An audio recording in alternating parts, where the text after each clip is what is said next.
Hello everyone. So my name is Putu Wulandari. I'm from English Education Department, class 5A.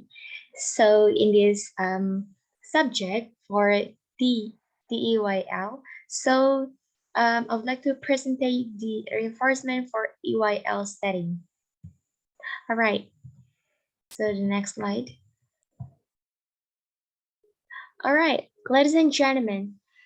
In the previous topic, there are several kinds of the parts of this topic. The first one is what is the classroom management? The second one is the basic principle. The third one is techniques. And the fourth is systematic approach. The last one is positive and negative. Ladies and gentlemen, what is the classroom management?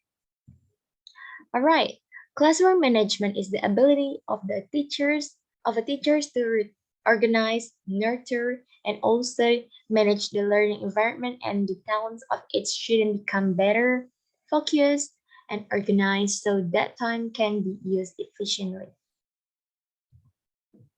The basic principles in classroom management. The children have their own world, so that is far different from that adults. And the difference lies primarily the contrast between child spontaneous, peripheral, and language form and adults over local awareness and attention to those form.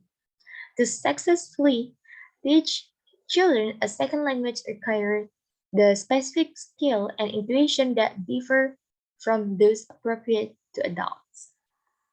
Second is the children have their own culture and learning preference. Next is children learn by way of the physical activities such as learning through hands-on experience, learning by doing, and anything else. So they believe that physical activities can help the student internalize and the language they are learning for. Next is the children have relatively short attention and concentration span unless the activities are extremely engaging and they can easily get bored or losing interest after 10 minutes or so.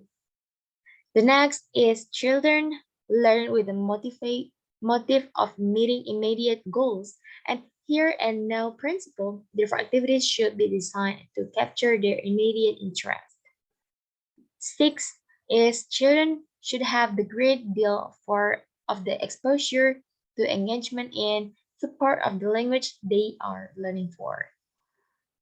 Next is children learn naturally as a part of their development.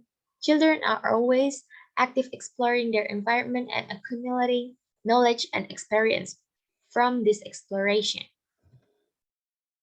The second part is the techniques. Well, there are two kinds of the techniques. The first one is the discipline technique and second one is preventive techniques. The discipline technique is good teacher-student relationship. Some characteristic of having good teacher-student relationship in the classroom involves the appropriate level to dominance, corporate, professionalism, and awareness of the high niche student. And second one is preventive techniques. Preventive techniques approach to the classroom management involve creating a positive classroom community with mutual respect between teacher and student. And teacher using the preventive approach over the warmth and also acceptance, support unconditionally, not based on a student's behavior, and fair rules consequences are established and students are given frequent and also constant feedback regarding their behavior. All right, the next is the systematic approach. There are four kinds of the systematic approach. The first one is assertive discipline. Assertive discipline is an approach designed to assist educator in running teacher in charge and classroom environment. Assertive teacher read to the situation that require the management of the student behavior confidently. Assertive teacher do not use an abrasive, sarcastic or hostile tone when disciplining student. Second one is the constructive discipline.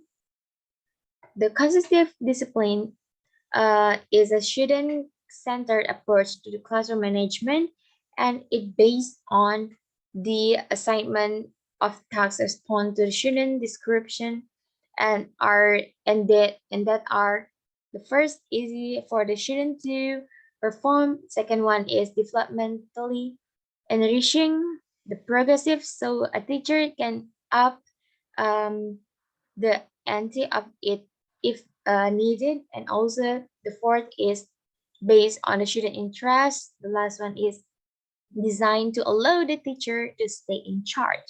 And the sixth is foster the creativity and play in the classroom. All right, next is culturally responsive to classroom.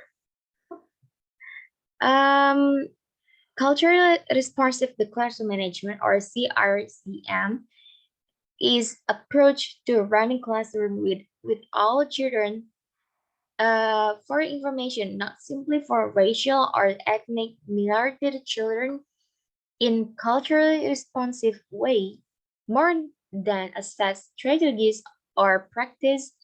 CRCM is a pedagogical approach that guides the management decision that teacher make. It is natural extension of culturally responsive teaching, and which uses the student backgrounds, rendering of the social experience, prior knowledge, and learning style in daily lessons. The next is discipline. The next is provide the punishment or rewards. Well, for the next slide is provide the flexible learning goals. The six is the good behavior game. Seven is positive classroom and prize in classroom. All right, ladies and gentlemen, for the reinforcement, especially for TEYL, negative and positive. For the positive one is positive punishment involve imposing an aversive stimulus after the certain behavior has happened. For example, when the kids play at study time, parents can scold them for their mistakes. And the negative punishment is involves taking away a desirable stimulus on the recurrence of behavior. For example, is if your kid fights with his or her sibling, then they should not be allowed to play outdoors. Sorry. So I have a quote for all of you. Success is not a accident. It is hard work, preference, learning, studying, sacrifice, and most of all, love what you are doing or learning to do. Pally. All right, ladies and gentlemen, thank you for the time that you've given to me. And that's all about my presentation. I'm sorry if I say something wrong. So I close this meeting. Thank you. Bye.